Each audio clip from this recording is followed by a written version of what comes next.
Personally, from a fan perspective, I'd love to see Moicano get it done, and I'd love to see Paddy and Moicano again for the press conference mostly. If there was a top 3 destinations that I would want to fight, Paris is definitely the top 3. The atmosphere is incredible. I've never been in an atmosphere like that watching fights. These French fans, mate, they're really making a name for themselves.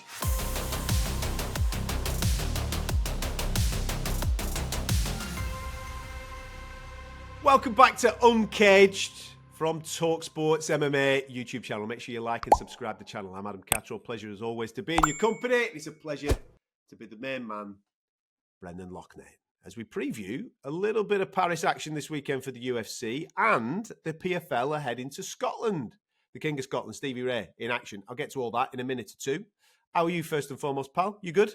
Starting to hit the trenches now, Adam. You know, we all know there's a big world title fight on the cards. We're 9.5 weeks away from that, so we're starting to get into them waters now, Adam, mate. Starting to get like that. I've got the best wrestlers around me. I've just had Jeremy Kennedy this morning come over and help me out. Really? You know, obviously known for his dominance on the ground. He's going to be here for a week, so I'm in good hands, I'm in good stead, and it's all looking good for that second world title. How's that sunshine in the Middle East treating you? Beautiful, mate. I wish you could tell you, it's gorgeous. Honestly, then Manchester, I can't be dealing with that dark Manchester cloud no more. You're not missing out, mate. Manchester. I know, I'm not. You're not missing anything. I know I'm not, Adam, that's the thing. We'll do Paris first and foremost because it's one of my favourite shows in the UFC calendar. Obviously, only recently has that ban on MMA in France been lifted, and obviously the UFC and various other franchises have been there, and they have put on some sensational shows. Every single time I've been to Paris to watch the UFC put on a show there, it has been truly sensational. One of the people that has risen since these Paris cards have come to light has been Benoit Saint Denis, and he's in the main event against Renato Moicano at the weekend. Looking forward to the fight incredibly. And Benoit Saint Denis, coming off the back of the defeat to Dustin Poirier, and Renato Moicano has been a man that has been on the resurgence. He didn't fight for a short period of time, 2023. I don't think he was in the cage, but he's been in the cage a couple of times this year. Money Moicano has been making an awful amount of noise. I think you've got two different styles here. You've got very grapple heavy in Moicano. He loves his submissions, taking on Benoit Saint Denis, an ex-serviceman, a guy with sensational hands. He's got the submission game as well. It's going to be interesting to see how this one plays out. But Saint Denis, for me, is the next generation of this division. Yes, he fell short against the old head in Dustin Poirier, but something tells me he's coming again this weekend. Yeah, I mean, you know what it is? It's a very interesting fight because it's a must-win fight for both guys, this one, isn't it? Because you've got two guys on, you know, Moicano, I feel like he's reinvented himself. Massively. I feel like he's really getting his personality across. I've been watching his podcast. You know, he's starting to talk more, and he's actually funny. His personality's coming out. And you got Saint Denis, the guy in the division, obviously fell short against Poirier, but shown how good he actually is and shown that he is an elite competitor. And I feel like the winner of this fight really does go on to do great things in that division. But I think the key point there was the winner. It's a must-win for both guys. There's noise that Paddy Pimblett's eyeing the winner of this particular fight. Can you see that as a potential matchup off the back of UFC France? I'm just there for the press conference if it's Moicano, really. Like, I'll be honest. I mean, you know what? I actually seen an interview this week where it was Moicano giving Paddy his props for once. I don't know if you've seen that. He said, you know what? You know, the way he transitioned on the floor against Bobby Green. And I even said it to you, didn't I? I was like, that was very impressive. So hats off to Paddy on that. You know, he's broke the top 15, I believe, now as well. So hats off to him. And these two guys, I mean, personally, from a fan perspective, I'd love to see Moicano get it done, and I'd love to see Paddy and Moicano again for the press conference mostly. Benoit Saint Denis, though, mate, he is. I mean, his rise has been absolutely tremendous. Obviously, he got his opportunity against Dustin Poirier, and I know that we see the end of that fight, and Dustin Poirier comes through and he moves on. But up until that point, Saint Denis nearly had Dustin Poirier out of there. He had him going in that first round. It was very, very tight early doors. And I think if it had zigged when he was supposed to zag and all that type of thing, we saw the fine margins of mixed martial arts, I think, in that particular fight. And he ended up on the back end of the experience of Dustin Poirier. Whereas I think he'd learned a lot from that particular fight. And I think we're going to see a rejuvenated guy in front of his home fans. Well, how many times have we seen Poirier just about out of there and come back and win? That's his MO, isn't it? Like, I've seen it against Dan Hooker. We've seen it in plenty of fights where he's been on the back foot and come back. And again, I think you touched on a great point there. He's going to learn so much from that. I've personally learned from fights like that where I've pressed, and ended up really tired by the second and third. And I feel like, you know, he's going to level it out now. Maybe not get as excited as he did against Poirier. And I think he's going to take a lot away from that fight. And it's a tough night for Moicano, it really is. And he's the main event as well. Listen, great for both guys. I'm sure that if you are going to Paris, it's going to be a sensational main event. And one thing that I always take away from the Paris card, with it being an incredibly young official sport in France, you start to get these rising stars coming through. I'll get to some of those rising stars in a minute. The co-main event is Brendan Allen against Nasruddin Imavov. I mean, Brendan Allen burst onto the scene, has a couple of bumps early doors in the UFC. He's been here for a period of time now. He feels a bit more like a vet, and he feels like he's in the form of his life. I think it's 7 on the spin that he's won. He's looked absolutely tremendous. He's got a tough task on his hands on Saturday night, mate. But with everything that's going on in this division, you've got Dricus, who's your main guy. You know that, obviously, you've got the Robert Whittaker Chimaev fight. You've got Izzy still in that mix. You've got Sean Strickland still in that mix. So there's a bit of a bottleneck at the top.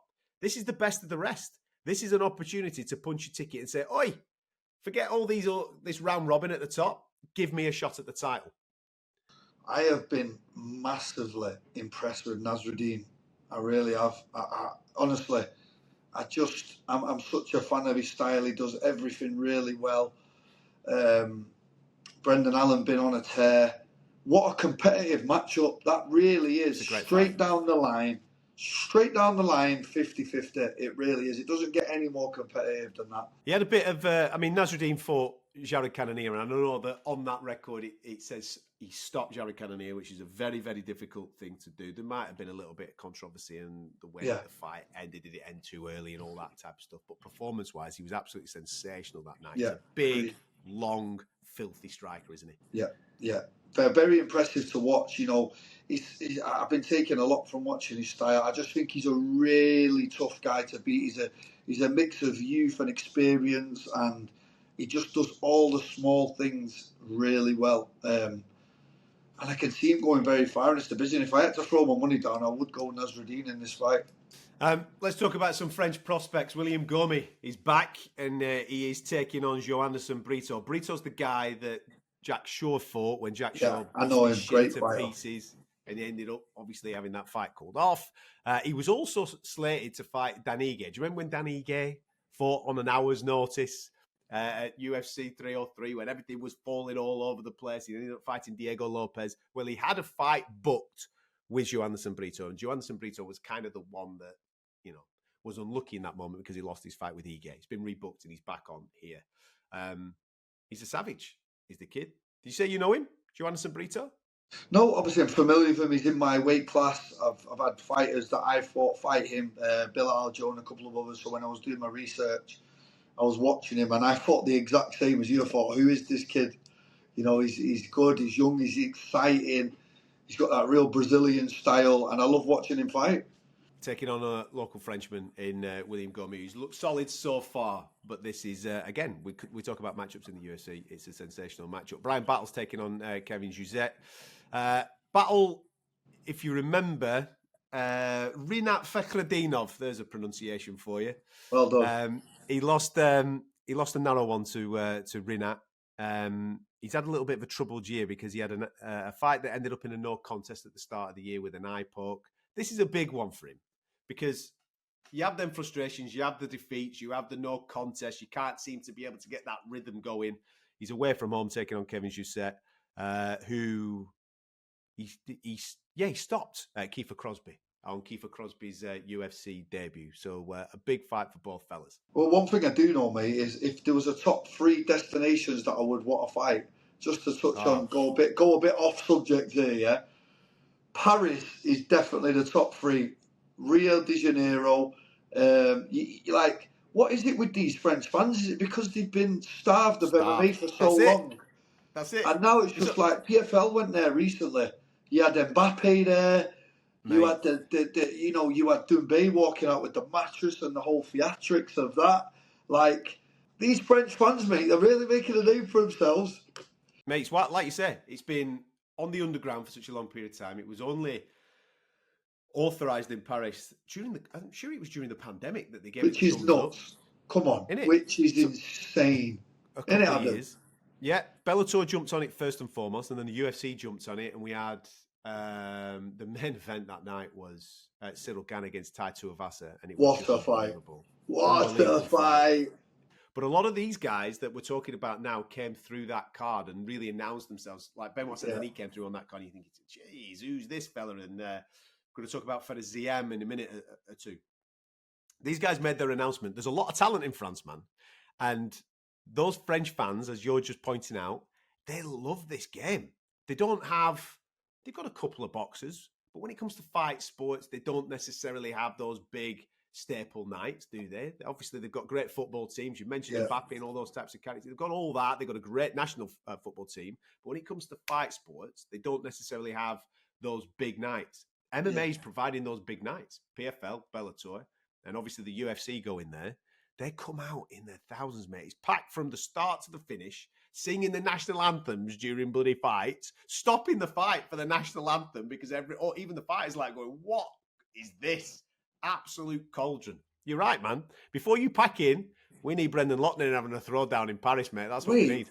Wait, hold on, because I've not been there. You're only watching it on TV. Kane's fought there and he told me about it. Obviously, my friend Kane Musa, but hang on a minute. What did you just say? They're doing what in between fights, Adam? The first time I went to Paris was with the UFC when Cyril Gane fought Tai Tuivasa, and it happened on 2 occasions. So when the men card kicked off, the first fight, the national anthem, the fans just started singing the national anthem loud, like seriously loud.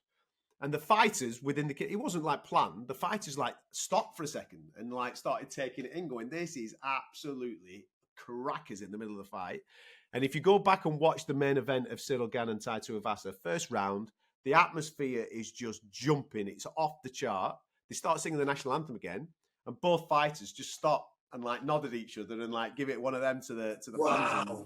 And the fans are giving it the bigger mate. The atmosphere is incredible. I've never been in an atmosphere like that watching fights. But certain parts of Eastern Europe, like Poland and the Czech Republic and what have you, this lot of crackers, they absolutely love it. And it helps as well when you're putting cards on like this and you've got local talent. So if you look at all these fights, like Morgan Charrier, for example, taking on Gabriel Miranda. Great fighter. Mate, he's a violent little thing, isn't he? Great. I watched him in his Cage Warrior days, mate. He's up for it, let me tell you. Violent little man. He loves them kicks to the body, mate. He likes to take your ribs out with his shins. He is a violent man. Really, really dangerous fighter. I watched him on his rise through Cage Warriors. And it's great to see it now, progress onto these stages with the UFC. And let's see how far he can go. Another firecracker. And he's such a fan favourite. And it's good that they're building him up through these French cards, getting this whole crowd behind him because... From what I'm seeing, I've not personally been to France to see if I've not been to France at all, actually, to say that. But watching MMA from the outside and the Doumbés and all that, they really get behind their own. Looks like they're really getting behind their fighters. And Morgan's definitely one that they can get behind. He's fan-friendly, talks the talk, walks the walk, and I love watching him fight. Matt Frivola and Fares Ziam will kick off the main card. You know what Frivola does. I think, check this out. His last 5 fights, here we go. They've all gone in the first round. He's 3-2. So he's knocked 3 of them out, and he's been knocked out twice. One of them, obviously, was against Benoit Saint Denis. And that was his last one when he got a head kick knockout in the first round. But they all go in the first round. The rock and roller, steamroller, Matt Frivola. He is coming for carnage. And I actually like this matchup with Fares Ziam because I think Ziam... He's a wonderful striker. He just doesn't have the highlight reels, man. He's the type of kid. He gets in a rhythm and he coasts. He doesn't go through the gears. He doesn't provide that moment of, wow. He ain't going to have a choice on Saturday. He ain't having a choice because this kid, the steamroller's coming at him. So he's going to have to do something. I think he's one of them guys that if you actually recorded him in the gym, his technique's absolutely perfect in it. He's like... Superb. Yeah, beautiful to watch. I bet his pad work looks great. You can just tell he's one of them guys. But with a guy like the Steamroller, mate, you better be on job because he's coming for you. And he's the type of guy that will thrive in these environments. Hostile territory, fans booing him. He's just that type of guy, isn't he, Adam? Let's go. He is coming. Fight. There's going to be a performance bonus connected to that fight, in my opinion. So For keep sure. an eye on that.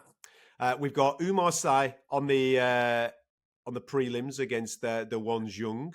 Dewan's lost. This is with all due respect, you don't normally get this, but Dewan has lost his last 3. Umar's you've just been speaking about French guys that people can get behind and get extremely excited about. He's undefeated. He delivered on debut with a rear naked choke. There's a lot of hype about him in France. I personally think that this fight has been set up to get the crowd pumped, right? Let Umar go in there and take this kid out and take him out in good fashion. That's my tip for that particular fight. But we've also got a bit of British interest because Chris Duncan, he's on this card. I think he's actually kicking off the prelims. I think he's the first fight on the night, taking on Balaji Oki. Chris Duncan, last time out against Manuel Torres, fell short, but he's been brilliant. Absolutely brilliant up until this point. Obviously, Scottish lad, down in Paris, kicking off the card. Go and perform, my friend, off the Contender Series. I mean, let's talk about that Contender Series fight for a start. Wow. One of the highlight reels of the Contender Series in general, wasn't it? Incredible moment. Bags and bags of heart and talent. Amazing kid to watch. Make sure you tune into this fight because he is always full action packed. That's Paris and how that's looking. Atmosphere will be tremendous. I've just mentioned a Scot that is going to Paris in the UFC, and the PFL is heading to Scotland on the weekend because Stevie Ray, one of the legends of the game, is out and about once again in front of his home fans. But before I talk about the main event, let's talk about a little Mancunian that has put his hand up last minute. I'm glad you brought this up. Little Mancunian sticking his hand up last minute to say, go on then, we'll have a rock and roll, shall we? I do feel for Dean Garnett because obviously he's been fighting. He had a long time out, did Dean? He's from Liverpool. He's part of one of the gyms in Liverpool. He had a long time out, and I thought that was it. He was just going to coach, and he was working along with Mohamed Mokayev. You see him in Mo's corner all the time. But then he got itchy knuckles, and he went, and I think he fought on the Hexagon promotion. I think he's fought on the Brave promotion. And then the PFL have come along and said, you know something? Come and have a dance over here, and let's see what's what. And they signed him up to this year's bantamweight tournament. And his first fight fell off because his opponent was messing about with the weight and what have you. So he kind of got a bye to the next round of the European version of this. And then he's had 2 opponents fall off. So for this particular night, so he's signed for the PFL. He hasn't had a fight for him yet. Frustration galore. 8 days out, his second opponent that was scheduled for this weekend falls off. So you think Dean can't catch a break. And then the Grizzler, Lewis McGrillen, goes, come on, get the cornrows in. I'm on my way to Scotland. Let's roll the dice and let's see where I'm at. Young lad against an MMA vet. Mate, come on. You've got to admire the nuts on it. Well, listen, a couple of things here. First of all, they're both my friends here, so I have to be careful what I say on this here because they're both very good friends of mine. I actually started Lewis in MMA. Lewis walked into my gym at about 13, mate, and just came in, and he just had it. Some people just have it, some people don't. He's a little scrapper from the estate in Wivenshaw who is up for it, mate. Listen, if there's anyone who's up for a fight, I think he's proven it here. He took this fight on a couple of days' notice against Dean Garnett, who, by the way, is an amazing person, great fighter. I see him going back and forth. They're both getting personal now, Adam. I'm like, I knew they would, though. They're both just that guy. Do you know what I mean? And then he's going at him and he's going at him. May the best man win. What an amazing fight. And Lewis McGrillen, he's a fight away from 100 grand. He's just come off the estate, mate. He's thinking 100 grand. I'll fight 10 years in a row. I know how he thinks. And I'm just like, wow, you're putting a big lump sum in front of 2 great competitors. And guess what? I'm going to put my feet up and watch that one. I can't wait. Make sure you tune into that fight, ladies and gentlemen. It is the one that jumps off the card. And obviously, as I mentioned a moment or two ago, Stevie Ray in Scotland. He's in action against Lewis Long, who's a Welsh kid. I don't know too much about Lewis, if I'm dead honest. But from a Stevie point of view, he's been there, done it, got the T-shirt. I know that he had a wonderful run in the PFL a couple of years ago where we thought he might be able to do something and win the championship belt, but he fell short against Clay Collard, who's, listen, a sensational fighter. But he's back, and he's back getting the opportunity in front of his home fans. Yeah, listen, I do know a bit about Lewis Long. Lewis Long, he's got really good leg locks. He's got great boxing. He's been out for a while himself. So I honestly think this is a perfect matchup for both guys. Again, I talked about it before, but it really is. I really think this is, winner stays, loser goes home. I think the loser does retire in this fight. Fair. That's kind of how it looks. But you put a Scotsman in front of a Scots crowd, it's going to be hard to beat, mate. It's going to be hard to beat, Adam, let me tell you. You better bring your A game. That's all. Exactly. It's all set for a good night, and this is what I love. And we obviously saw Dakota rise through these types of shows, and now look what she's doing. Obviously, same night as you, she's going to be competing for championship glory in the PFL. Stars are born on nights like this. Can Lewis McGrillen, can Dean Garnett become that star of which them hopefully propels them towards maybe the more worldwide scene with the PFL next time around? We've got women's flight, men's light, men's bantam, and men's welter semi-finals. That's what's going on in Scotland. Tell you what's amazing about this. Like, again, watching somebody like Lewis come through the doors with no martial arts experience and just getting his head down, Adam, and working his arse off, and now he's a fight away from 100 grand. It's just amazing to watch. It's like I've watched him from the origins, and I've watched how hard it's been for him, and for him to come to this stage against someone like Dean, who's a grizzly vet. I mean, guys, listen, if you're watching this, please tune into this fight. You will not be disappointed. There's so much on the line for both fellas. I mean, Dean's at the other side. Dean's, I believe, 35. And you've got Lewis, who's the young, hungry lion. And, listen, I should sell fights for a living. Tune into this fight. How about that? There you go. Listen, we're in a hell of a month. Obviously, we're still at the back end of September. As we enter October, we're in for some sensational fights inside the UFC, the PFL. Plenty of fights that we're going to be getting you close to as well. So make sure you get yourself locked into all that. Make sure you like and subscribe to the channel here on the talkSPORT MMA YouTube channel. And we'll catch you next time. On AM, on DAB, via the talkSPORT app, and on your smart speaker. talkSPORT.